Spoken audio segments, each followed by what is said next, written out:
Maybe you've forgiven them. Maybe you've buried the memory so deep, even your dreams hesitate to dig it up. You go about your day. You laugh when you're supposed to. You post like you're fine. But some part of you knows you're still bleeding from a wound you never let close. They say time heals all. But what they don't say is that time can also preserve pain. Like a body in cold air, it stiffens, it hardens, it lingers. Not because it can't leave, but because you haven't. So here's the truth. You don't suffer because of what happened. You suffer because of what you never faced. And you're not alone in that. There was a man, Thailand's most famous poet, Sunthorn Phu. He was gifted, brilliant, a voice that captured the soul of a nation, Ital. And still, he destroyed his own life with the very emotions he wrote about. He loved, but he could not stay. He spoke of wisdom, but chased chaos. He warned the world about regret, but he lived inside it. This is not just his story. It's a mirror, because Phu's words were not carved for kings. They were written for people like you, for the ones who keep returning to what once broke them, for the ones who mistake survival for healing, for the ones who wear strength like armor, but fall apart in silence. So if you're willing to walk through the ashes of your own history, if you're ready to understand why healing never came, even after all the books, all the therapists, all the silent prayers, then give me 15 minutes, not to entertain you, but to confront you. Because what Sunthorn Phu left behind was not just poetry. It was a warning that some people don't die from illness or heartbreak. They die from what they never learned to let go of. Let's begin. You've probably never heard his name in school. They don't teach Sunthorn Phu in Western classrooms. But in Thailand, he's legendary. A man whose verses are memorized like gospel, whose words feel like ancient wounds that never stopped aching. But behind the ink was chaos. He was born into modest means. His father left. His mother became a servant in the royal palace. And like many children raised by survival, Sunthorn learned early. If life doesn't give you love, you write it. And he did. Beautifully. His words captured the ache of longing, the sorrow of memory, the madness of being in love with something you can never truly hold. He fell in love with a noble woman. But love in his world was a dangerous thing because it made him soft, reckless, human. They said he was too lowborn for her, so they took her away. And just like that, the only thing he ever truly felt at peace with was gone. Do you know what happens when the world tells you you're not enough? You either spend your life proving it wrong or proving it right. Who chose the latter? He drank. He wandered. He fought. He rose to fame and fell from grace again and again. He was imprisoned more than once, not because he was evil, but because he couldn't escape the war inside himself. Sound familiar? You try to be better. You try to start fresh. But every time you almost make it, something pulls you back. An old habit, an old person, an old voice whispering, "You're still that same broken thing." That's what happened to Phu. He became addicted to regret. He returned to the past like it was a home, even though it was burning. And here's where it gets haunting.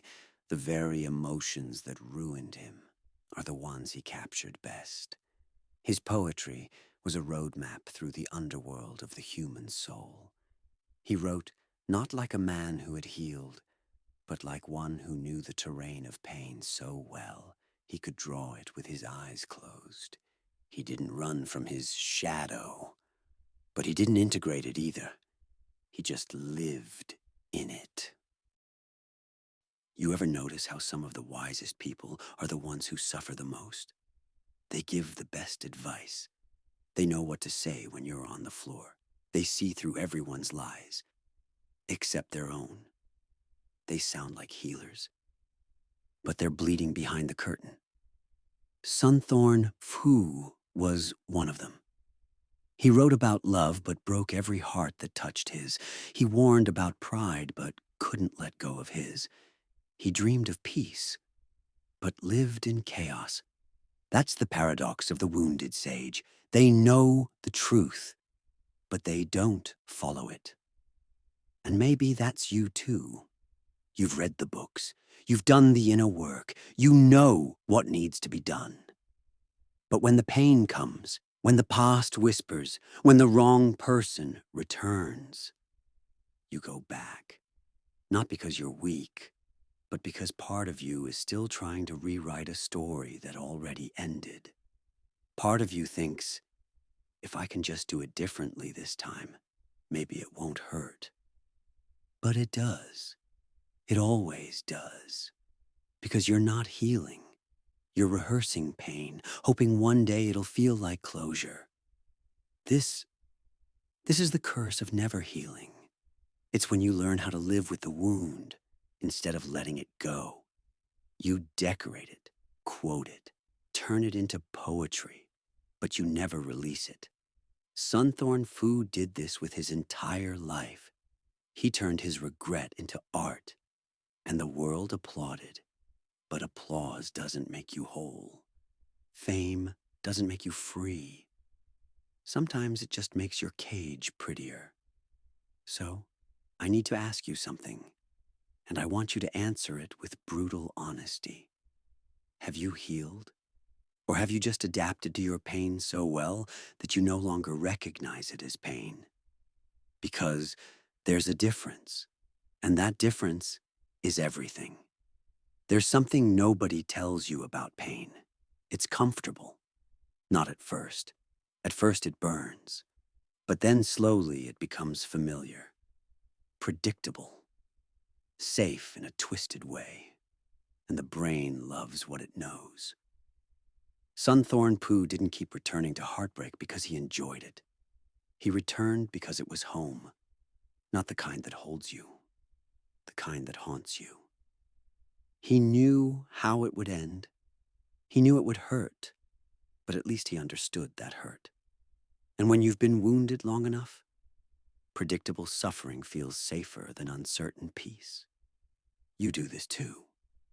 You stay in toxic dynamics, not because you want to be hurt, but because deep down, you're terrified of what life might feel like without the wound. Who are you if you're not heartbroken? Who are you if you're not the one who got left again? Who are you if you're no longer the underdog, the overgiver, the misunderstood? Identity begins to wrap itself around your injuries. And once that happens, letting go feels like death. This was Phu's tragedy. He didn't just live through pain. He became it. He turned it into verse. And then he stayed there, writing from the same bleeding place. Never moving forward, just circling the same ache like a planet trapped in its orbit. But you don't have to be a poet to do that. You can be a friend who always gives too much. A lover who always loves too hard. A dreamer who always self-sabotages at the last minute. You call it personality, but maybe it's just pain, wearing different masks. So, here's the question. What part of your suffering have you made sacred? What wound have you turned into identity? Because if you don't name it, you'll keep feeding it. You'll keep writing poems to your past, worshipping ghosts that should have been buried, and calling it love. Sunthorn Phu died poor, forgotten by many. Not because his words weren't beautiful, but because he never learned to live by them. His life was a poem with no resolution, a brilliant storm that kept circling itself until it disappeared. And still he left us something powerful. Not a guide, not a happy ending, but a warning. that if you don't face your pain, it becomes your personality. If you don't let go of regret, it becomes your identity. And if you don't break the cycle, you become it. So, maybe it's time. Time to stop romanticizing the wounds. Time to stop returning to the people who never deserved your love. Time to stop editing yourself to fit into places that were never meant to hold your truth. You were not born to echo sorrow. You were born to outgrow it. And yes, healing hurts. Letting go feels like dying. You will grieve versions of yourself you once found comfort in. You will have to disappoint people who benefited from your brokenness. You will have to walk alone, sit in silence, and rebuild a home inside yourself from scratch. But this is the path, not to perfection, but to peace. And peace doesn't come wrapped in enlightenment. It comes when you stop trying to rewrite the past and start writing something new. That's the difference between Sunthorn Phu and you. He recorded his pain. You still have the chance to rewrite yours. So ask yourself, what will your life become if you finally stop rehearsing your wounds? What kind of person could you be if you stopped bleeding for your art and started breathing for your future? Don't carry your past like a masterpiece. Carry it like a lesson. Let it whisper. Let it burn. But don't let it lead. You are not here to repeat. You are here to transform. And if Fu could speak to you now, he wouldn't recite poetry. He wouldn't perform tragedy.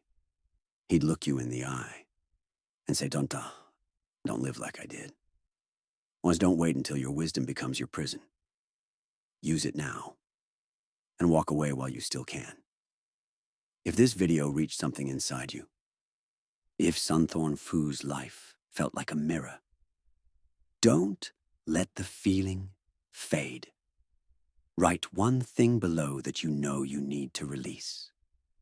And then begin. Because the curse of never healing ends the moment you choose to no longer repeat the past.